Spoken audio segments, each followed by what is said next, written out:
Hello दोस्तों। तो अब हम देखेंगे एनसीईआरटी के क्वेश्चंस। ठीक है, और इसमें हम एग्जाम्पल सहित देखेंगे। ठीक है, एग्जाम्पल और एक्सरसाइज सब करने वाले हैं। ठीक है, चलिए अपने बुक का जो पहला क्वेश्चन है 5.1, ज़रा उसको एक बार डिस्कस करते हैं अपन। क्वेश्चन क्या दिया गया है, बोल रहा है 5.1। आप बुक अपनी ओपन करके देख सकते हैं या आप फिर बोर्ड स्क्रीन पे देख लीजिए उसे। बोल रहा है कि an astronaut accidentally gets separate out of his small spaceship accelerating in inner stellar space at a constant rate of 100 metre per second का स्क्वायर। ठीक है, ये अंदर की बात है। स्पेस के अंदर एक्सेलरेशन कुछ गिवन है, सॉरी ये जो स्पेस है वो 100 मीटर पर सेकेंड स्क्वायर से एक्सेलरेट कर रहा है, ये उसकी बात हो रही है। आगे बोला what is the acceleration of the astronaut the instant after he is coming out the spaceship. Assume that there are no nearby stars and exert gravitational force on him. अब बात कर रहा है कि जैसे कोई एस्ट्रोनॉट है, ठीक है, और वो एस्ट्रोनॉट सपोज कर लीजिए कि ये स्पेसशिप है कुछ इस तरीके से। ठीक है, कुछ इस तरीके की एक स्पेसशिप है। ये आप चलो कोई नहीं, आप ऐसे ही बना लो, कोई डिज़ाइन ऐसे बना लो। अब यहाँ से जैसे एक एस्ट्रोनॉट बाहर आ जाता है, ठीक है, जब ये तैरते हुए बाहर आ गया तो अब हमसे ये बोल रहा है कि क्या इस पे ऊपर कोई फोर्स लगेगा या इसका एक्सेलरेशन कुछ होगा। यहाँ पे ये दिया गया है कि जो इसका एक्सेलरेशन है वो 100 मीटर पर सेकेंड का स्क्वायर है, इसका एक्सेलरेशन है। लेकिन स्पेस की बात कर रहे हैं, स्पेस में हमसे ये भी बोल रहा है कि जब ये बाहर आ रहा है इस रॉकेट से या इस स्पेसशिप से जब बाहर आ रहा है, तो जब बाहर आ रहा है तो बाहर दूर दूर तक कोई बॉडीज़ नहीं है।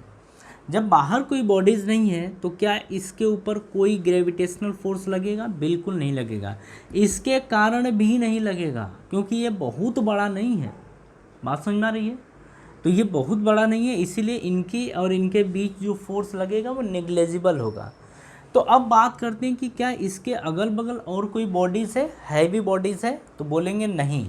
तो जब हैवी बॉडी नहीं है तो हम बोलेंगे कि यहाँ पे इसका मतलब ग्रेविटेशनल फोर्स है ही नहीं। ग्रेविटेशनल फोर्स मतलब इसके ऊपर लगेगा ही नहीं। तो जब ग्रेविटेशनल फोर्स नहीं लगेगा, यानी कि जब F की वैल्यू ज़ीरो हो गई तो एक्सेलरेशन की वैल्यू भी क्या हो जाएगी? ज़ीरो। क्यों? क्योंकि F इक्वल्स टू क्या होता है? Mass into acceleration. तो मास इंटू एक्सेलरेशन ज़ीरो है, तो acceleration equals to zero upon mass, ये आ गया ज़ीरो। यानी कि उस एस्ट्रोनॉट के ऊपर कोई भी फोर्स नहीं लगेगा, यानी कि उसका कोई एक्सेलरेशन नहीं होगा। बात समझ में आ गई? ये हमारा इसका फर्स्ट क्वेश्चन था। हाँ जी, इसके बाद बात कर रहे हैं अपन 5.2। ये एग्ज़ाम्पल नंबर है, ये बुक का हमारा है एग्ज़ाम्पल नंबर 5.2 ये है। अब देखिए क्या बोल रहा है। A bullet of mass 0.04 kg moving with a speed of 90 metre per second enter a heavy wooden block and is stop after a distance of 60 centimetre. What is the average resistive force exerted by the block on the bullet? ठीक है, मतलब ये कोई block है ये। अब यहाँ से कोई गोली चली,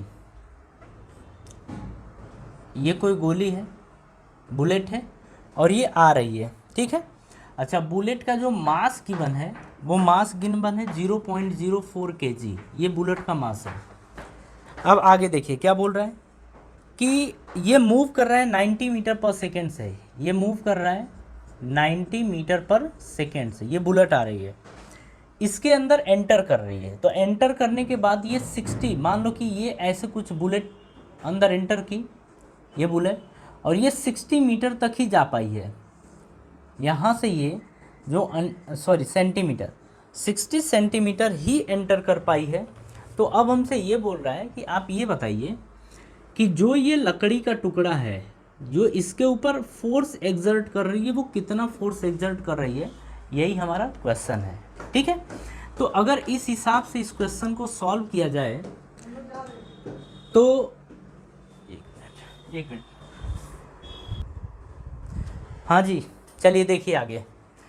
तो अब अगर बात करें कि यहाँ से चली गोली और इतना डिस्टेंस तक अंदर गई है, ठीक है, तो ये हमारा फिर क्या हो गया, एस हो गया, इसको एस मान लेंगे, ठीक है। अब देखिए सबसे पहले हमें ज़रूरत किस चीज़ की पड़ेगी, एक्सेलरेशन की। क्यों, अगर फोर्स निकालना है या रजिस्टिव फोर्स निकालना है, एफ रजिस्टिव इसको लिख लीजिए, तो ये होगा मास इंटू एक्सेलरेशन। मास तो गिवन है इस बुलेट का, लेकिन एक्सेलरेशन गिवन नहीं है, तो हमें एक्सेलरेशन कैलकुलेट करना है। कैसे करेंगे, देखिए अपने को यू दिया है, यानी कि ये जो चला था ये 90 मीटर पर सेकेंड से बुलेट चली थी, ठीक है, यहीं डाल दीजिए। अब आगे देखिए, सॉरी देखिए आगे की बात करते हैं। यहाँ पे ये बुलेट यहाँ जाके रुक गई है, यानी कि v की वैल्यू क्या हो गई है, 0। डिस्टेंस कितना कवर की है, 60 सेंटीमीटर ये की है।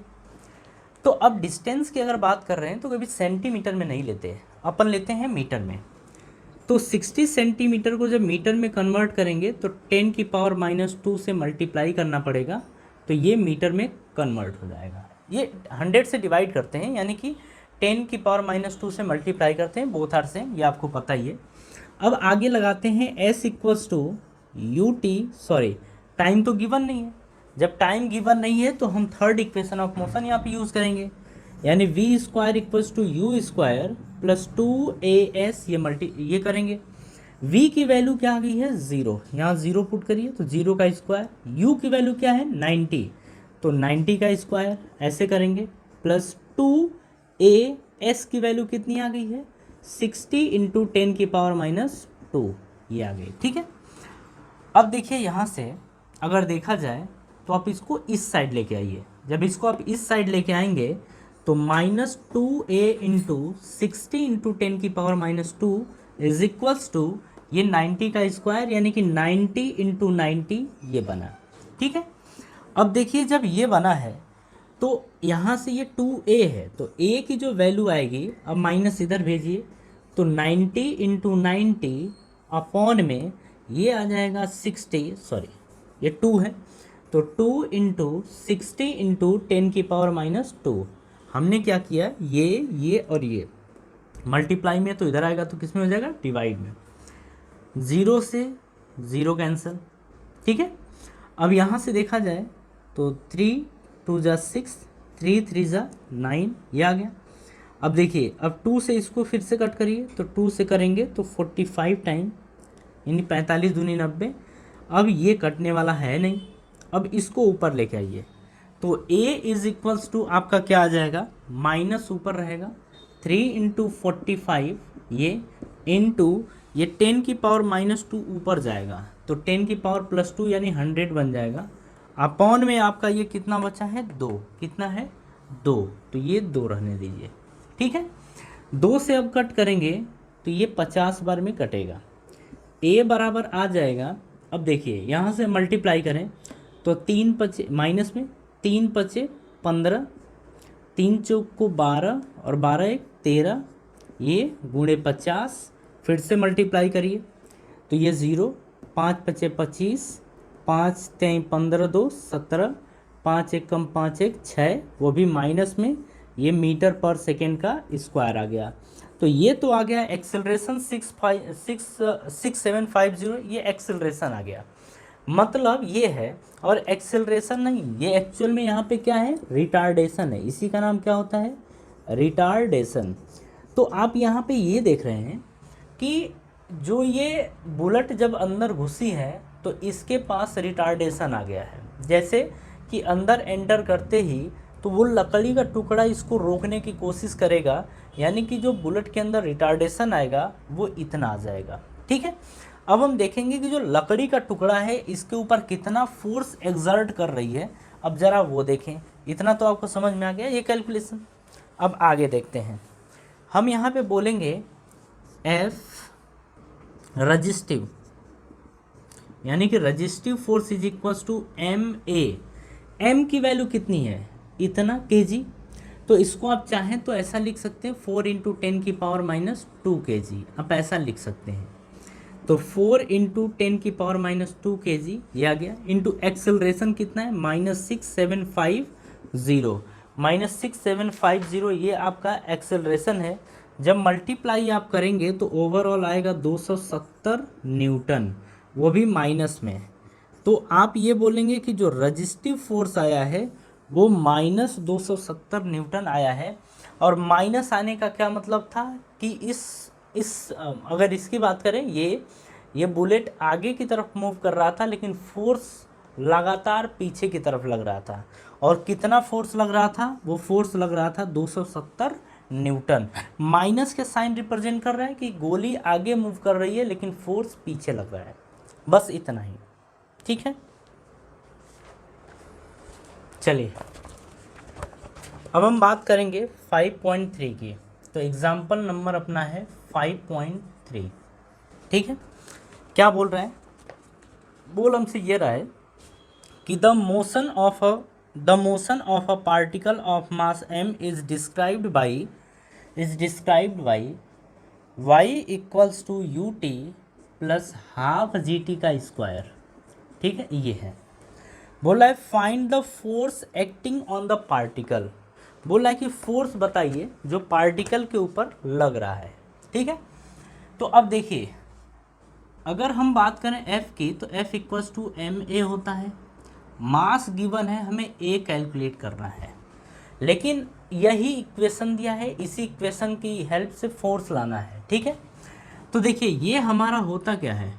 ये होता है हमारा डिस्प्लेसमेंट। क्या होता है? डिस्प्लेसमेंट। अगर डिस्प्लेसमेंट को अपन डिफरेंशिएट करते हैं तो आप सबको पता है आता है वेलोसिटी। वेलोसिटी को अपन डिफरेंशिएट करते हैं तो आप सभी को पता है आता है एक्सेलरेशन, ठीक है, ये पता है। तो इसका मतलब ये है कि अगर y को 2 बार डिफरेंशिएट कर दें तो क्या मिल जाएगा? एक्सेलरेशन। और यही एक्सेलरेशन हम यहाँ पर पुट कर देंगे। लेकिन ये काम करेंगे कैसे? तो आपने लिखा, तो अब हम फर्स्ट टाइम ये बोलने जा रहे हैं कि differentiate with respect to time, differentiate with respect to time. तो यहाँ पे लिखेंगे d/dt, ये y is equals to d/dt ut plus d/dt half gt का स्क्वायर, ये लिखेंगे, ठीक है। अच्छा, हाँ जी, ठीक है, बाकी सब कुछ ठीक है। अब अगर देखा जाए यहाँ पे तो डिस्प्लेसमेंट को जब डिफरेंशिएट करेंगे विद रिस्पेक्ट टू टाइम तो आएगा v, ठीक है, ये v हो गया। आगे बात करें अगर यहाँ पे तो ये u है, u बाहर आ जाएगा। डिफरेंशिएट करने का तरीका आपको पता है, u क्या है? कांस्टेंट, बाहर आ गया। अब हम dt/dt, तो d/t और ये t ऐसे है, प्लस यहाँ से देखिए हाफ जी कॉमन आ जाएगा, हाफ जी कॉमन आ गया क्योंकि दोनों कांस्टेंट हैं। तो d/dt और यहाँ पे t का स्क्वायर बन गया है, ठीक है। अब देखिए जब इसका डिफरेंशिएशन निकालेंगे तो आपने देखा होगा कि x dx के रिस्पेक्ट में ये आता है, मतलब differentiation of x with respect to x, तो इसकी वैल्यू 1 आती है। मतलब x की वैल्यू क्या आती है? 1, अगर ऐसे हो तो इसी तरीके से अगर टाइम है तो इसकी वैल्यू भी क्या आएगी? 1, ठीक है। तो u इंटू 1 प्लस हाफ जी। ये आपको पता है कि अगर ये x स्क्वायर होता तो हम इसको कुछ ऐसे लिखते हैं कि 2x की पावर 2 माइनस 1, ये हमारा फॉर्मूला होता है, आप सबको पता होना चाहिए। 2 आ गया, तो अब ये देखिए 2 माइनस 1 क्या आएगा? 1 आएगा। तो यहाँ से आप देखेंगे कि जो t स्क्वायर है ये आ जाएगा 2t के बराबर।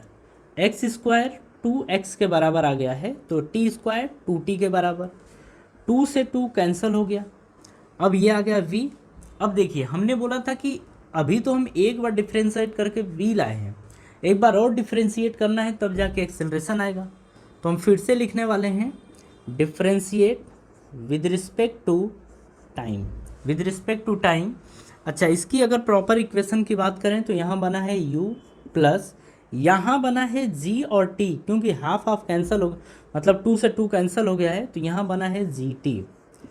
अब जब लिखेंगे फिर से differentiate with respect to t, तो d अपॉन डी टी, और यहाँ आ जाएगा v is equals to d upon d t, यहाँ पे ये है u plus d upon d t, और यहाँ पे क्या है gt, तो ये आ गया है gt, ये आ गया।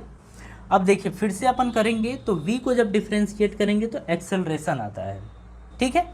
v को d upon d t into v, तो ये आता है एक्सेलरेशन। अगर हम इसकी बात करें, अगर हम इसकी बात करें तो ये ज़ीरो हो जाएगा, क्योंकि ये कांस्टेंट है। क्या है? कांस्टेंट है, तो ये आ जाएगा ज़ीरो प्लस। अब देखिए जी टी, ऊपर हमने यहाँ पे देखा था यू टी, यू टी का डिफ्रेंशिएशन यू आता है, यू टी का डिफ्रेंशिएशन यू आता है, तो जी टी का डिफ्रेंशिएशन क्या आएगा? जी, यानी ए की वैल्यू किसके बराबर आ गई है? जी के बराबर। ए की वैल्यू किसके बराबर है? जी के बराबर। यहाँ पे बिल्कुल गौर मत करिएगा, ये एक वैल्यू गिवन थी, u की कुछ न्यूमेरिकल वैल्यू गिवन होगी, और न्यूमेरिकल वैल्यू जो गिवन होगी तो फिर इसको डिफ्रेंशिएट करेंगे तो क्या आएगा, सॉरी इसको डिफ्रेंशिएट करेंगे तो क्या आएगा? ज़ीरो, और इसको डिफ्रेंशिएट करेंगे तो g, और अगर वेलोसिटी को डिफ्रेंशिएट करते हैं तो क्या आता है? एक्सेलरेशन। तो a की वैल्यू g आ गई, तो f इज इक्वल्स टू क्या आ जाएगा? m, और a के प्लेस पे g, यानी कि जो फोर्स आएगा यहाँ पे वो mg के बराबर होगा, ठीक है। चलिए, हाँ जी, ज़रा इसमें अपन बात करते हैं 5.4, एग्जाम्पल नंबर है आपका 5.4। ज़रा इसको देखिए, लिखा है कि a batsman hits back a ball straight in the direction of the bowler without changing its initial speed of 12 metre per second. बोल रहा है कि if the mass of the ball is 0.15 kg, determine the impulse imparted to the ball, assume linear motion of the ball। अब यहाँ पे question में क्या बोल रहा है कि जैसे एक गेंद की बात कर रहे हैं, ठीक है, एक गेंद है और इस गेंद का जो मास गिवन है, सॉरी हाँ, जो गेंद का मास गिवन है वो m की वैल्यू दे रखा है 0.15 kg, ये मास गिवन है। ये जो बॉल है ये मूव कर रहा है 12 मीटर पर सेकेंड से। मूव कितने से कर रहा है? 12 मीटर पर सेकेंड से। तो अब क्वेश्चन ज़रा समझिए, ये 12 मीटर पर सेकेंड से जा रहा था, यहाँ पे एक बैटमैन था, ठीक है, ये बैटमैन है, वो सुपरमैन बैटमैन, ये वाला सुपरमैन बैटमैन नहीं है, ये बैट्समैन है। अब ये क्या कर रहा है, इसके हाथ में जो बॉल है वो, सॉरी बैट है, तो अरे यार अब हम बैट बनाएं, चलो, ओहो मिर्चा बन रहा है, चलो ये बैट है। जब बैट से ये बॉल को हिट करता है तो बॉल अगेन उसी स्पीड से इधर की तरफ आती है, बॉलर की तरफ, ठीक है, और कितने से जाती है? 12 मीटर पर सेकेंड से ही जाती है।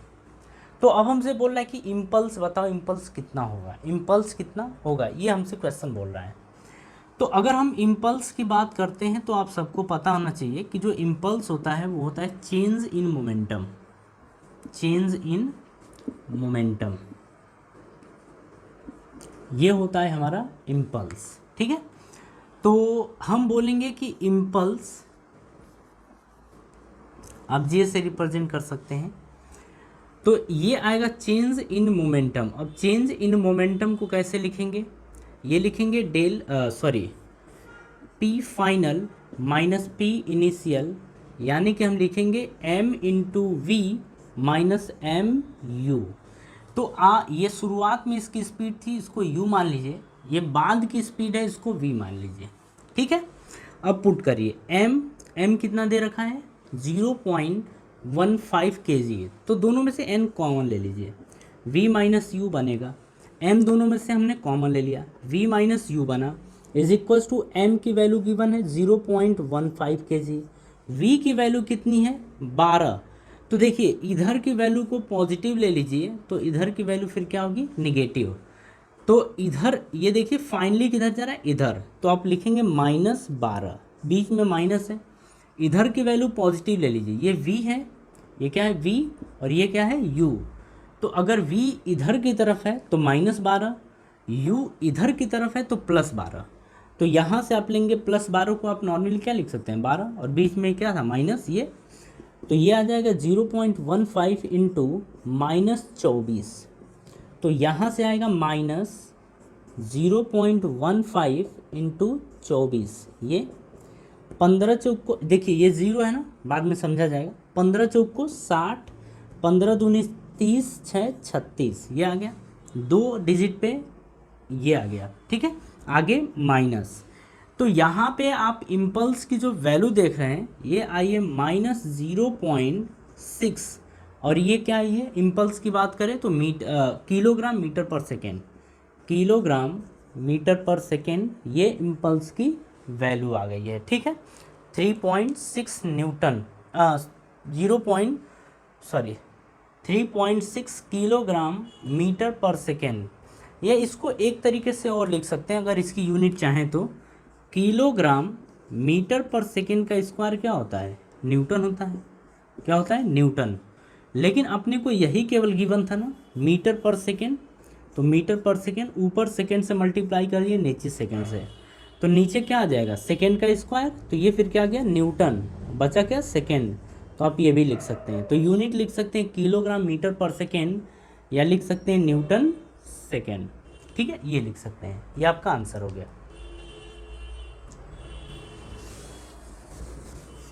हाँ जी, चलिए अब हम बात करते हैं 5.5 को, ठीक है। 5.5 क्वेश्चन क्या है वो ज़रा देखिए।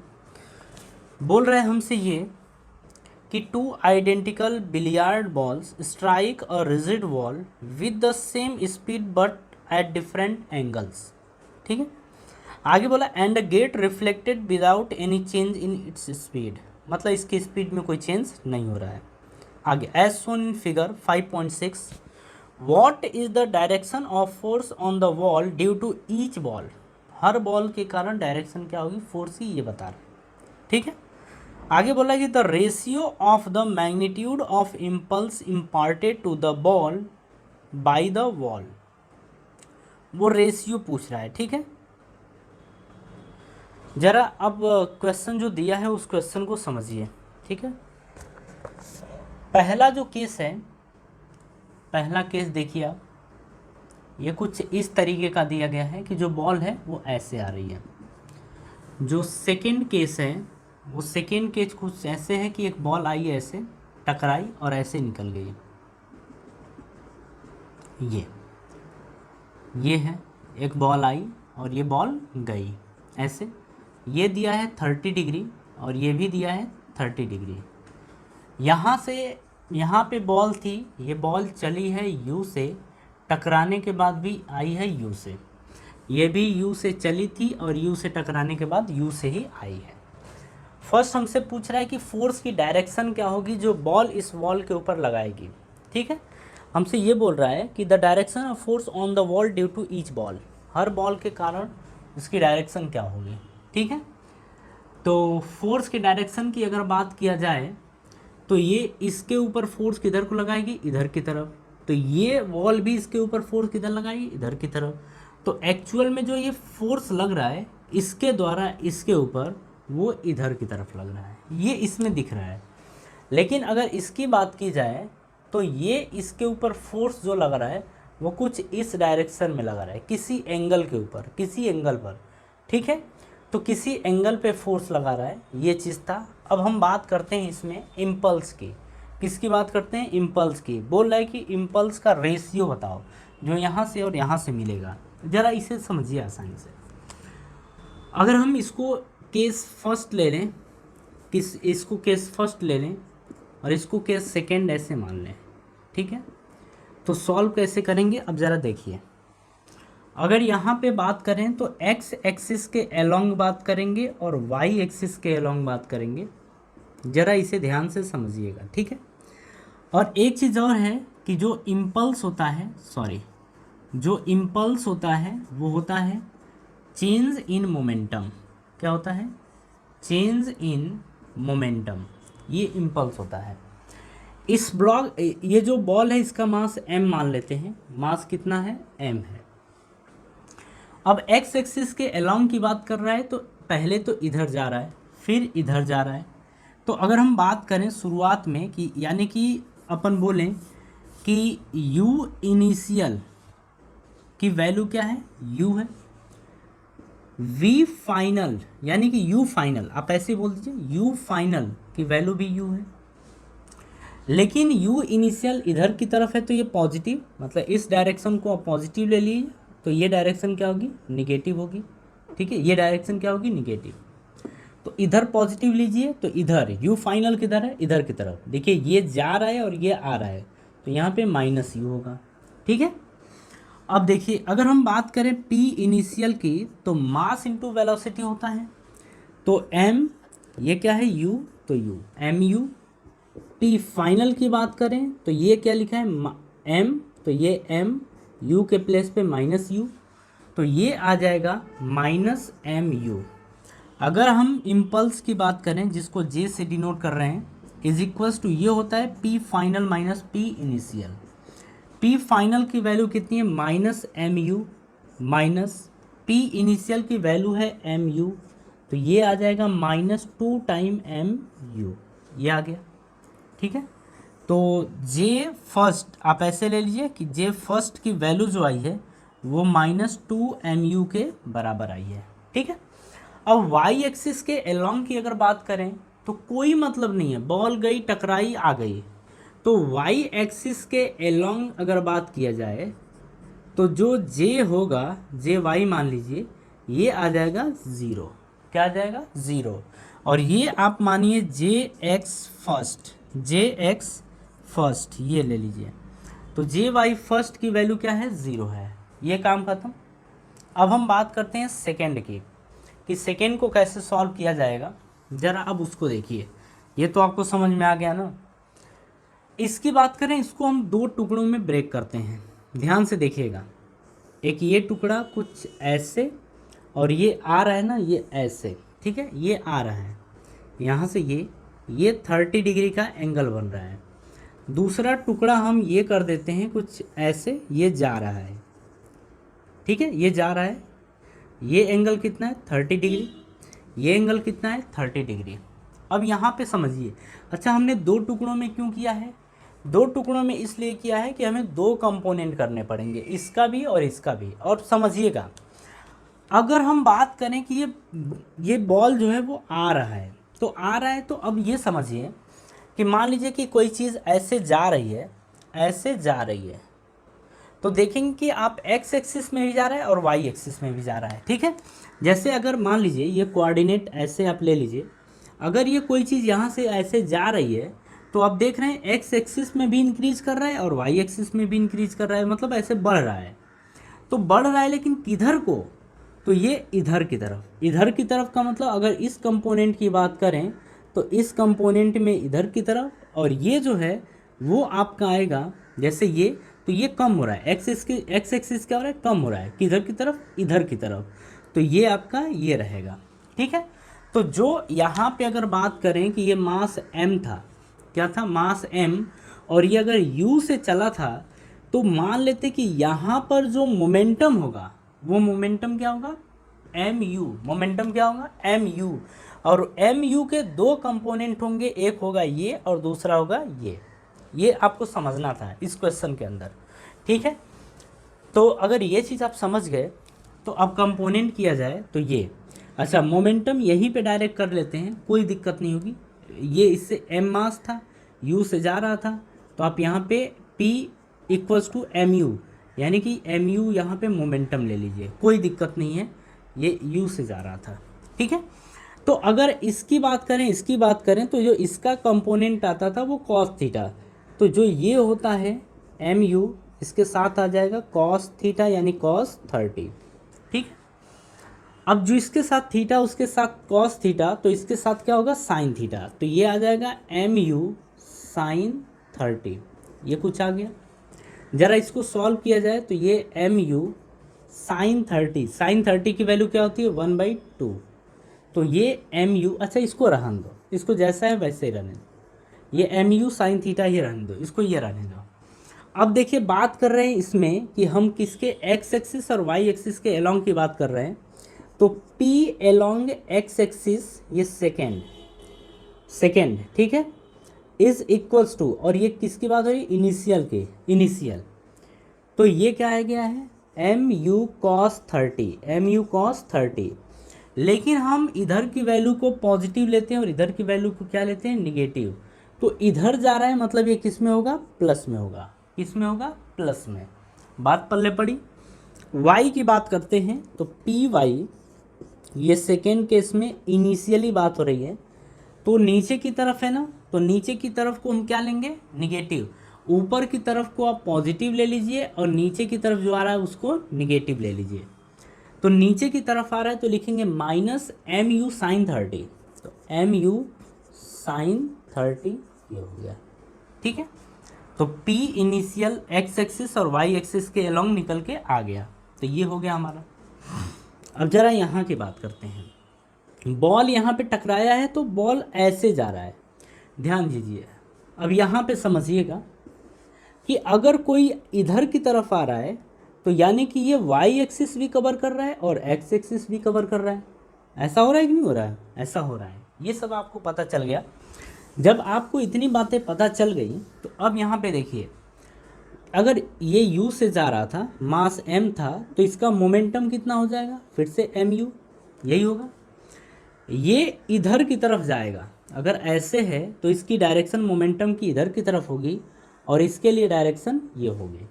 तो अगर इसकी बात करें तो ये एम यू है तो थीटा के साथ क्या होगा, एम यू कॉस थीटा, तो ये आ जाएगा एम यू कॉस 30। ये है तो ये क्या होगा, साइन थीटा, तो एम यू साइन 30। कुछ बात समझ में आ रही है, ये होगा। ये पी फाइनल की बात कर रहे हैं, पी एक्स एक्स एक्सिस के अलोंग की बात कर रहे हैं। तो पी एक्स की जो वैल्यू आ गई है वो फाइनली हम क्या बोलेंगे, ये किसकी बात हो रही है, ये सेकेंड की बात हो रही है और ये बात हो रही है फाइनली। और इसकी वैल्यू क्या आ जाएगी, देख रहे हैं इधर की तरफ, तो इधर की तरफ को क्या लिया गया है, निगेटिव। इधर की तरफ को क्या लिया गया है, निगेटिव। इधर ही की तरफ है तो माइनस एम यू कॉस 30 ये हो जाएगा, ठीक है। ये पी वाई है तो पी वाई सेकेंड का है और ये है फाइनल, इज इक्वल्स टू, नीचे की तरफ है तो माइनस, नीचे की तरफ तो माइनस, ऊपर की तरफ तो प्लस, तो ये आ जाएगा एम यू साइन 30, ये आ गया। तो देखिए अपने को इन्हीं चीज़ों की ज़रूरत थी। ये आपका ज़्यादा बेहतर क्वेश्चन है, इसमें ये आपका थोड़ा हल्का है क्योंकि आराम से सॉल्व हो जाएगा। अब यहाँ की बात कर रहे हैं तो हम बात करेंगे एक्स एक्सिस के अलोंग और वाई एक्सिस के अलोंग। ऊपर का पोर्शन हम हटाते हैं, ये फ़ोटो अब इसकी ज़रूरत अपने को नहीं है, सारी बातें समझ में आ गई। अब देखिए हम बात करते हैं एक्स एक्सिस के अलोंग जो इम्पल्स होगा वो क्या होगा, वाई एक्सिस के अलोंग जो इम्पल्स होगा वो कितना होगा, ये हम देखेंगे। तो एक्स एक्सिस के अलोंग की बात कर रहे हैं तो हम बात कर रहे हैं जे सेकेंड इज इक्वल्स टू, ये अब आएगा क्या, P final minus P initial. ये फाइनल है, ये इनिशियल है, तो पी फाइनल की वैल्यू कितनी है, minus M you cos 30, minus M you cos 30 minus, क्योंकि P final minus P initial. P initial की बात की जाए तो पी इनिशियल कितना है, एम यू कॉस 30। ज़रा इसको भी हटाते हैं, एम यू कॉस 30 ये आ गया है, ठीक है। अब देखिए जो एक्स एक्सिस के अलोंग आया है ये क्या है, माइनस, ये भी माइनस, तो दोनों जुड़ जाएंगे, तो माइनस 2 एम यू कॉस 30 ये आ गया, ठीक है। ज़रा सॉल्व किया जाए तो माइनस 2 एम यू कॉस 30 की वैल्यू होती है √3/2, 2 से 2 कैंसिल हो गया, आया क्या, माइनस माइनस। अब देखिए ये एम यू √3 एम यू ये आ गया, माइनस √3 एम यू आ गया मोमेंटम। तो एक्स एक्सिस के अलोंग की अगर बात कर रहे हैं तो हम देख रहे हैं कि ये एक्स एक्सिस के अलोंग की बात हो रही है, तो ये मोमेंटम कितना आ गया है, मोमेंटम आ गया माइनस √3 एम यू ये आ गया। तो इसकी हमें नीड पड़ेगी। ठीक है, अब हम बात करते हैं वाई एक्सिस के अलॉन्ग। तो थोड़ा हमें स्पेस और चाहिए, तो स्पेस हम यहीं से निकाल लेते हैं ना, हटा देते हैं इसको, अब इसकी क्या ज़रूरत है। ज़रा देखिए, अब हम बात कर रहे हैं वाई एक्सिस के अलॉन्ग, जे सेकेंड की बात करें, पी फाइनल कितना है, माइनस एम यू साइन 30, तो minus M u sine 30 minus होता है। ठीक है, इसके बाद पी इनिशियल वाई एक्सिस के along minus M u sine 30 होगा, तो ये आएगा माइनस एम यू साइन 30, ऐसा कुछ आएगा। ये आएगा minus M u sine 30 minus minus क्या होगा, प्लस एम यू साइन 30, ये आ गया। देखिए ये दोनों कैंसिल हो गए कि नहीं हो गए, बराबर आ गया 0। यानी वाई एक्सिस के अलोंग जो मोमेंटम आएगा, सॉरी इम्पल्स आएगा, वो 0 होगा। वाई एक्सिस के अलोंग जो इम्पल्स आएगा वो 0 होगा, ये हमने देख लिया है। ठीक है, अब हमसे पूछा है कि आप शुरू और बाद वाले का जो रेशियो है, वो रेशियो हमें कैलकुलेट करके बताया जाए। ठीक है, ये हमसे पूछा है। तो अब चलते हैं यहाँ पे, और आप यहाँ पे देखेंगे कि ये -2mu आया है। अब यहाँ से हटा देते हैं सब कुछ। देखिए ये क्वेश्चन बेहतर क्वेश्चन है, इसीलिए इतना टाइम लग रहा है, अदरवाइज टाइम नहीं लगता। लेकिन जब आप इसे सीख लेंगे तो आप इसी क्वेश्चन को या इस टाइप के क्वेश्चन को इजी वे में और जल्दी से कर पाएंगे। ये तो एक बताने का तरीका होता है ना, कि हम कम से कम आपको समझा सकें बातों को। तो अगर हम बात कर रहे हैं इसके बाद रेशियो की, तो वाई एक्सिस में तो कोई मतलब ही नहीं है, वाई एक्सिस में तो कोई मतलब ही नहीं है। तो हम बात कर रहे हैं एक्स एक्सिस में, तो एक्स एक्सिस में बात कर रहे हैं तो हम क्या बोलेंगे, रेशियो की बात कर रहे हैं ना। तो रेशियो में हमसे इनिशियल अपॉन फाइनल की बात कर रहा है, यानी कि जे फर्स्ट अपॉन जे सेकेंड की बात कर रहे हैं ये। तो एक्स एक्सिस के अलॉन्ग ही है, तो एक्स एक्सिस के अलॉन्ग ही बात करेंगे। जे इनिशियल ये कितना है, -2mu अपॉन में जे सेकेंड क्या है, -√3mu, ये है। mu से mu कैंसल, माइनस से माइनस कैंसल, आ गया 2/√3 ये आ गया। अच्छा, जब इसको सॉल्व किया जाएगा तो इसकी वैल्यू अप्रोक्सीमेट में 1.2 आएगी। तो जो इम्पल्स का रेशियो आ गया है वो अप्रोक्सीमेट में 1.2 आ गया है। ये हमारा क्वेश्चन कंप्लीट होता है। ठीक है, तो अगर आपको ये बात समझ में आई तो बहुत ही अच्छी बात है, कम से कम इसी के नाम पे लाइक कर दीजिएगा। ठीक है, चलिए अब हम देखेंगे 5.6, एग्जाम्पल नंबर 5.6। इसमें क्या बोल रहा है, इसमें क्वेश्चन बोल रहा है कि सी figure 5.8, a mass of 6 kg is suspended by a rope of length 2 meter from the ceiling। ठीक है, आगे बोल रहा है कि a force of 50 Newton in the horizontal direction is applied at the mid point P of the rope। ठीक है, photo देखेंगे इसमें सब दिख रहा है। आगे बोल रहा है कि as shown what is the angle of the rope makes with the vertical in equilibrium, ये हमारा क्वेश्चन है। आगे बोल रहा है कि neglect the mass of the rope, और जी की वैल्यू 10 लेनी है। जरा समझिए फोटो क्या गिवन है। फोटो गिवन है कि एक जैसे सीलिंग है, सीलिंग से एक रस्सी कुछ इस तरीके से दिया है, एक दूसरी रस्सी है जिससे एक ब्लॉक ऐसे हैंग किया गया है, लटकाया गया है, और ये ब्लॉक है 6 kg का। फिर यहाँ पर एक 50 न्यूटन का फोर्स लग रहा है इस डायरेक्शन में, ये हमारा फोटो है। ठीक है, हमसे ये बोल रहा है कि हॉरिजॉन्टल से, फोटो हमारा अब जाके कंप्लीट है, हॉरिजॉन्टल से सॉरी वर्टिकल से ये जो रस्सी है वो कितने एंगल पर है, ये हमारा क्वेश्चन है। वर्टिकल से कितने एंगल पर ये रस्सी है, ये हमारा क्वेश्चन है। तो रस्सी 2 है, तो हम मान लेते हैं कि इसमें जो टेंशन होगा वो T1 होगा, तो इधर की तरफ भी क्या T1, इधर की तरफ ये रस्सी में मान लेते हैं टेंशन T2 है। ठीक है, अब समझिए यहाँ पे हम क्या करेंगे कि इसके 2 कंपोनेंट करेंगे। रस्सी इधर की तरफ टेंशन है ना, तो ये रहेगा और दूसरा कंपोनेंट ये रहेगा। अब सबको पता है कि इसके अपोजिट होते हैं, दोनों इसके अपोजिट होते हैं, ठीक है। तो अगर ये T2 है तो ये फिर क्या होगा, T2 cos थीटा, ये आप सबको पता है कि थीटा के साथ क्या होता है, cos थीटा, तो ये फिर क्या हो जाएगा T2 sin थीटा, कुछ ऐसा आ गया। इसकी बात करें तो नीचे की तरफ 6G लगेगा, यानी कि 6 × 10 क्या होगा, 60 न्यूटन, ये लग गया, ठीक है। तो अब देखिए दोनों को हम बना ले जरा, ये FVD की बात कर रहे हैं, हम इसको बना रहे हैं, तो नीचे की तरफ कितना लग रहा है, 60 न्यूटन, ऊपर की तरफ केवल एक लग रहा है T1, और ये रेस्ट में है। ये सिस्टम किस में है, इक्विलिब्रियम में, सिस्टम इक्विलिब्रियम में ये गिवन है।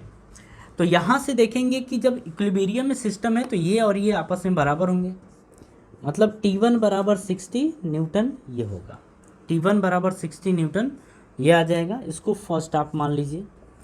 अब इसको बनाइए यहाँ पे, तो जब इसको आप बनाएंगे तो इसको देखेंगे कि एक फोर्स लग रहा है इधर 50 न्यूटन, ये जो एक कंपोनेंट इसका आया है इधर की तरफ, ये आया है आपका T2 sin थीटा, ये आ गया है। इसके ऊपर एक ऊपर की तरफ लग रहा है जो है T2 cos थीटा, एक नीचे की तरफ इसके ऊपर लग रहा है, वो क्या लग रहा है, T1, तो ये आ गया T1, ठीक है। सिस्टम इक्विलिब्रियम में है तो ये और ये आपस में बराबर होंगे, ये और ये आपस में बराबर होंगे, तो आप ऐसा बोल सकते हैं कि जो T2 cos थीटा है वो बराबर है T1 के, हाँ बिल्कुल, T2 cos थीटा ये, T2 sin थीटा 50 के, तो T2 sin थीटा ये बराबर है 50 के, ये आ गया। T1 की वैल्यू वहाँ पर पुट करेंगे तो T1 की वैल्यू कितनी है, 60, तो T1 के प्लेस पे हम पुट कर सकते हैं 60 न्यूटन। ये अब इन दोनों को, इसको फर्स्ट मानिए, इसको सेकेंड, अच्छा इसको सेकेंड और इसको थर्ड मान लीजिए, तो सेकेंड अपॉन थर्ड हम करेंगे तो क्या मिलेगा, ये T2 से T2 कैंसिल हो गया, cos theta upon sine theta, तो cos theta upon sine theta बराबर बन गया 60 अपॉन 50, ये बन गया। तो यहाँ पे आप 0 से 0 कैंसिल कर सकते हैं, यहाँ से आपका आएगा cot थीटा। इसको ज़रा पलटिए, क्योंकि एंगल कभी भी पूछता है तो हमें केवल और केवल tan थीटा कैलकुलेट करना, उसके अलावा कुछ नहीं।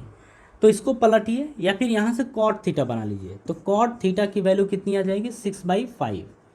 तो tan थीटा क्या होता है, इसका उल्टा, तो जब tan थीटा लिखेंगे तो ये आ जाएगा 5/6, तो थीटा की वैल्यू क्या आ गई, tan इनवर्स 5/6, ये एंगल आ गया, ठीक है। मतलब यहाँ पे ये क्या बोलेंगे, अच्छा 5/6 की जो वैल्यू आती है tan इनवर्स की, अप्रॉक्सीमेट में 40 डिग्री के आसपास आती है, ये भी दिया होगा, गिवन होगा, नहीं गिवन होगा तो आपका ये आंसर यहीं पे कंप्लीट होता है, ठीक है। तो इसका मतलब कि जो एंगल ये है ये 40 डिग्री है, और यहीं पे ये हमारा क्वेश्चन कंप्लीट होता है, ये इसका आंसर है, ठीक है। करने का तरीका समझ में आया कि किस तरीके से क्वेश्चन सॉल्व किया जाएगा, बात पल्ले पड़ी। तो अब क्या करते हैं, हम यहीं पे आज की सभा समाप्त करते हैं इस लेक्चर के लिए, और इसमें हमने केवल देखा है एनसीईआरटी के एग्जाम्पल्स, ठीक है। एग्जाम्पल्स इसलिए बताए गए हैं ताकि आप इनको समझ सकें, इसके बाद हम एक्सरसाइज कंप्लीट करने वाले हैं, ठीक है। अगर आपको ये सारे क्वेश्चन समझ में आती हैं, सारी बातें समझ में आती हैं, तो आप इस वीडियो को अपने दोस्तों के साथ शेयर करिए और चैनल को सब्सक्राइब और लाइक बिल्कुल करिए, ठीक है। और हो सके तो कमेंट बॉक्स में अपना कमेंट, अपना रिव्यू ज़रूर डालिए, जिससे हमें मोटिवेशन मिलता है। अगर बेहतर है तो बेहतर, अगर लगता है आपको वीडियो अच्छी नहीं है तो आप ये बोल सकते हैं वीडियो अच्छी नहीं है, हम आपको बातें नहीं समझ आ रही हैं, तो हम कोशिश करेंगे अपनी कमियों को और दूर करें और आपको और अच्छे तरीके से एक्सप्लेन कर सकें, ठीक है। तो थैंक यू।